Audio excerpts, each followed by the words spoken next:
Hello दोस्तों, नमस्कार। मेरा नाम है महेंद्र सिंह और आज आगे हम वीडियो लेके फिर संविधान को लेके। और आप सभी का स्वागत है हमारे चैनल पे जिसका नाम है जीवन एक प्रेरणा। तो साथियों, कल हमने संविधान के 6 आपको मौलिक अधिकार बताए थे। आज थोड़ा इसके बारे में विस्तृत जानकारी दे देते हैं कि ये हर नागरिक के लिए कितना जरूरी है देश के लिए। भारतीय संविधान के भाग 3 में अनुच्छेद, हमारे जो संविधान में अनुच्छेद 12 से लेके 35 तक ये अधिकार मिले हैं। कुल मिलाकर 6 मौलिक अधिकार दिए गए हैं अनुच्छेद 12 से 35 तक। आइए किस प्रकार से यहाँ पे ये अधिकार मिले हैं, देखते हैं।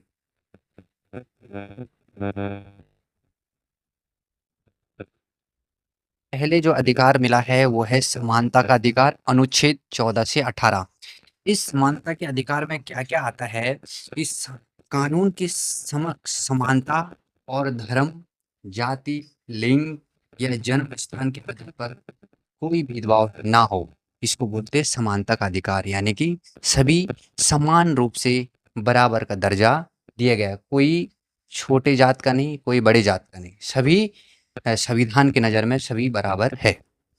दूसरा है स्वतंत्रता का अधिकार। ये है अनुच्छेद 19 से लेके 22 के बीच में। स्वतंत्रता का अधिकार क्या होता है? अभिव्यक्ति की स्वतंत्रता, यानी कि हर किसी व्यक्ति को आज़ादी है, कहीं भी वो जाए, घूमे फिरे, अच्छे वाले काम करे। और दूसरा है शांतिपूर्ण सम्मेलन, यानी कि अगर अपने समाज में वो शांतिपूर्वक सम्मेलन भी कर सकता है और अपने समाज को सुधारने के लिए सामाजिक संगठन भी बना सकता है। और देश में कहीं आने जाने या बसने की भी स्वतंत्रता है। ये है स्वतंत्रता का अधिकार। तीसरा है ये अधिकार आता था अनुच्छेद 19 से 22 में आता था, स्वतंत्रता का अधिकार। तीसरा अधिकार है शोषण के विरुद्ध अधिकार। ये है अनुच्छेद 23 से और 24 के बीच में। इसका है काम शोषण के विरुद्ध अधिकार में मानव तस्करी और बाल श्रम पूर्ण तरीके से निषेध है। यानी कि 18 साल से नीचे जो भी बालक काम करता है तो गैर कानूनी माना जाएगा। बाल श्रमिक अवैध है। यहाँ पे बाल श्रमिकों को अधिकार नहीं है काम करने का। तो जो शोषण करता है किसी भी प्रकार से, तो उसके खिलाफ भी संविधान हमें अधिकार देता है। अब आते हैं चौथे अधिकार पे, धर्म की स्वतंत्रता का अधिकार। ये बहुत बड़ी बात है। अनुच्छेद 25 से 28 के बीच में ये आता है। धर्म की स्वतंत्रता का अधिकार का मतलब होता है कि अगर आप किसी भी धर्म या मजहब को अपनी इच्छा से बदलना चाहते हैं तो आपको इस स्वतंत्रता का अधिकार संविधान देता है। मगर कोई जोर जबरदस्ती और कोई धर्म परिवर्तन कराता है तो उसको शोषण माना जाएगा। उसको शोषण का अधिकार, शोषण के विरुद्ध अधिकार है, यानी कि वो आगे न्यायपालिका में जा सकता है। पांचवा अधिकार है संस्कृति की स्वतंत्रता का अधिकार। ये अधिकार है अनुच्छेद 29 से 30 के बीच में और ये है सभी धर्मों के लोगों को अपने अपने धर्मों के अनुसार सारे सांस्कृतिक तीज त्योहार सभी को मनाने की आज़ादी है। इसमें सभी के हितों को आगे रखा गया है। यानी कि आप कोई भी अपने तीज त्योहार किसी भी जात धर्म किसी भी मजहब का हो, सबको अपने तीज त्योहार मनाने का खुली स्वतंत्रता है। लेकिन उसमें शोषण ना हो, ये ध्यान रखते हुए संविधान ने शोषण का विरुद्ध अधिकार लाए हैं। छठा है संवैधानिक उपचारों का अधिकार। यह है अनुच्छेद 32 से लिया गया है और ये अधिकार होता है सबसे बड़ा अधिकार न्यायपालिका। यानी कि अगर कोई 5 अधिकारों का हनन करता है आपका किसी भी नागरिक का देश के, तो आप संवैधानिक उपचारों के अधिकार अनुच्छेद 32 में सीधे न्यायपालिका में जा सकते हैं। किसी सरकार से गवर्नमेंट से पूछने की जरूरत नहीं है। अगर आपके चारों पांचों अधिकार आपसे छीनने की कोई कोशिश कर रहा है तो आप सीधे न्यायपालिका का दरवाजा खटखटा सकते हैं। ये थे भारतीय संविधान के 6 मौलिक अधिकार और यहीं से जन्म हुआ है लोकतंत्र का, क्योंकि ये सारे अधिकार भारत के एक-एक नागरिक को दिया गया है, तो कोई भेदभाव नहीं है। लेकिन अब ये बात आती है लोकतंत्र की, तो थोड़ा इसको आगे और करते हैं। तो इसको आगे करते हैं। संविधान 26 नवंबर 1949 को देश ने अपनाया था और इसे 26 जनवरी 1950 को पूरी तरीके से पूरे देश में लागू कर दिया गया। और तभी से हम गणतंत्र दिवस रिपब्लिक डे 26 जनवरी को तो मनाते ही है। तो इसी के कारण मनाते हैं कि 1950 में ये पूरी तरीके से पूरे देश में लागू कर दिया गया। इसे बनाने में 2 साल 11 महीने और 18 दिन लगे, जिसमें डॉक्टर भीमराव अंबेडकर जी द्वारा संविधान लिखा गया। ये संविधान के जनक माने जाते हैं और इन्होंने संविधान लिखा। बहुत बड़ा नाम है इनका और इन्होंने बहुत बड़ा योगदान दिया है संविधान लिखने में। और देश के सभी सहयोगी द्वारा, जितने भी उस वक्त के सहयोगी लोग थे, जिन्होंने क्रांतिकारी थे, जिन्होंने देश को आज़ाद कराने में अपना सहयोग दिया था, उन सब के सहयोग से संविधान को, देश के सभी सहयोगी द्वारा संविधान को देश में लागू करवाया, जिससे जन्म हुआ राजतंत्र से लोकतंत्र का।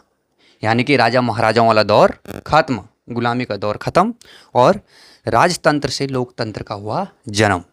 और इसे हर नागरिक को हक मिला बराबरी का, पहली बात। दूसरा है 18 वर्ष से ऊपर वाले नागरिकों को वोट देने का अधिकार मिला। यानी कि अगर आप देश में 18 साल से ऊपर के नागरिक है या 18 साल के हो चुके हैं, तो हम सभी को मतदान, वोट देने का अधिकार है। आपकी वोटर आइडेंटिटी कार्ड होना, वोटर आईडी कार्ड होना जरूरी है, जहाँ के आप स्थानीय निवासी हैं, जहाँ से आप जन्मे हैं, और वहाँ से आपको अधिकार मिलेगा वोट देने का अधिकार। यानी कि आप सरकार को अपनी इच्छा मुताबिक चुन के आप संसद में भेज सकते हैं। तो आगे करते हैं इसको। तो इसको आगे करते हैं। लोकतंत्र, जनता मालिक है और अपने में से चुनकर सत्ता देश की सरकार चुनती है। यानी कि जनता लोकतंत्र में मालिक है और अपने में से चुनकर सत्ता में जिसको बिठाना होगा, सरकार में जिसको बिठाना है, जो प्रत्याशी है, उनको जीत दिलाकर सरकारें चुनती है। यानी कि कोई राजा नहीं है, जनता सबकी मालिक है। और जब जब जनता जागती है, तब तब सरकारें बदलती है या हिला दी जाती है।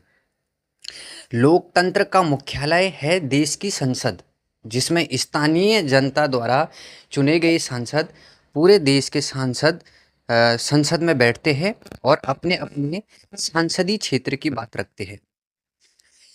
यानी कि लोकतंत्र का जो मुख्यालय है वो है देश की संसद।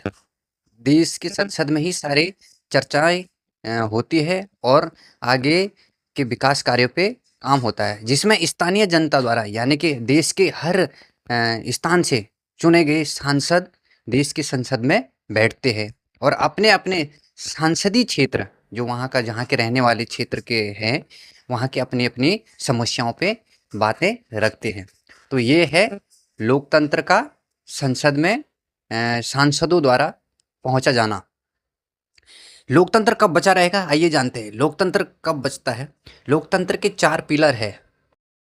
ये संविधान में पहले ही लिख दिया गया था कि लोकतंत्र को मजबूत करने के लिए 4 पिलर स्थापित किए गए हैं। नंबर 1 कार्यपालिका, नंबर 2 है व्यवस्थापिका, नंबर 3 है न्यायपालिका और नंबर 4 है मीडिया।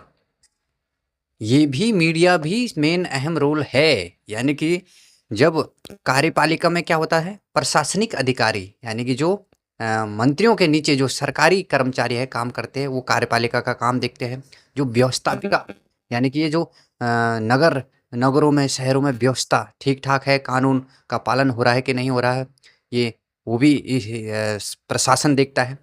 तीसरा है न्यायपालिका। न्यायपालिका में भी न्याय सही से मिल रहा है नहीं मिल रहा है, ये काम किसका है दिखाने का, ये काम है मीडिया का।